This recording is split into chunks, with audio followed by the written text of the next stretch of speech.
ফাইজা দেশে আসার পরে আসলে মানসিকভাবে অনেকটা মর্মাহত। এখনও পুরোপুরি সে সুস্থ না, সে এত একটা খাওয়া দাওয়া করতে পারে না।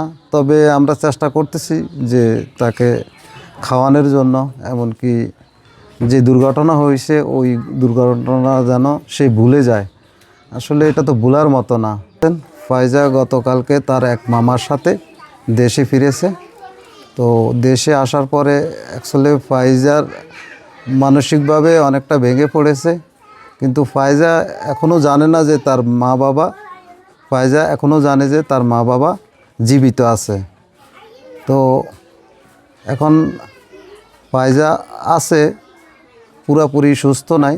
তবে আমরা দেশে আনার পরে ফাইজারে ডাক্তার দেখানোর পরে এখনও ওকে আপাতত বলে রাখছে যে তোমার মা বাবা ঈদের সময় তোমার কাছে আসবে, এ কথা বলে ওকে সান্ত্বনা দিয়ে রাখছে। কিন্তু ফাইজা আসলেই জানে না যে তার মা বাবা। ফাইজার আসলে ইনজুরি, তার পায়ে ইনজুরি আছে, এমনকি তার ফেসে অনেকটা ইনজুরি আছে, বাম হাতে ইনজুরি আছে অনেক, কিন্তু আল্লাহ তাআলার কুদরতিতে সে বেঁচে গেছে। আমরা যতটুকু জানতে পারছি যে ওই গাড়িটা, ওটা চাকা বাস্ট হইয়া একটা পোল্ট্রি খাইছে। পোল্ট্রি খাওয়ার পরে এই ঘটনাস্থলেই যে ফাইজার বড় বোন, এমনকি ফাইজার ছোট বোন, ফাইজার মা বাবা, ওনারা স্পটে, আর ফাইজা ভাগ্যক্রমে বেঁচে যায়। আসলে এখানে আমাদের বলার মতো তো কিছুই নাই, কি বলে ওকে আমরা সান্ত্বনা দিব সেই ভাষা আমরা খুঁজে পাচ্ছি না। তারপরেও আমরা চেষ্টা করব যে একটা না একটা কিছু বলে তাকে বোঝানোর জন্য। বাকিটা আল্লাহ তাআলা ভালো জানে, যদি আল্লাহ তাআলা ওর সহায় হয়, যদি সে বলে থাকতে পারে। কিন্তু আমরা চেষ্টা করব যেন যে কোনো কিছু বলে ওকে সান্ত্বনা দেওয়ার জন্য। যে মিজানুর রহমান মিজান আনা নাকি অনেকটা সহজ হয়ে যাবে আমাদের, কারণ তার বিএমইটি কার্ড আছে। বাকি যে তার ফ্যামিলি, তার মিজানুর রহমান মিজানের ওয়াইফ, তার বড় মেয়ে, ছোট মেয়ে, ওদেরকে নিয়ে আনার একটা জটিলতা সৃষ্টি হয়েছে।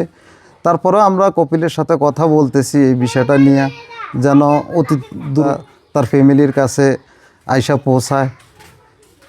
বাকিটা এখনও প্রসেসিংয়ে আছে, এটা এখনও পুরোপুরি হয় নাই, আনার ব্যাপারে পুরোপুরি সিদ্ধান্ত হয় নাই। তবে কপিলে বলছে যতটুকু সহযোগিতা দরকার সে আমাদের সহযোগিতা করবে। আর বাকিটা আমি বাংলাদেশ সরকারের মাননীয় পররাষ্ট্র প্রতিমন্ত্রী নুরুল হক নুরু ভাইয়ের দৃষ্টি আকর্ষণ করে বলছি। উনি খুব ভালো মনের মানুষ। তো ওনার কাছ থেকে যদি আমরা কোনো সহযোগিতা, তার ফ্যামিলি অনেকটা উপকৃত হবে। এমনকি আমরা তার ফ্যামিলি সারা জীবন ওনার কাছে কৃতজ্ঞ থাকবে। বাংলাদেশ সরকার, জাতীয়তাবাদী দল বাংলাদেশ সরকারের বিএনপির প্রধানমন্ত্রী জনাব তারেক রহমানেরও দৃষ্টি আকর্ষণ করছি।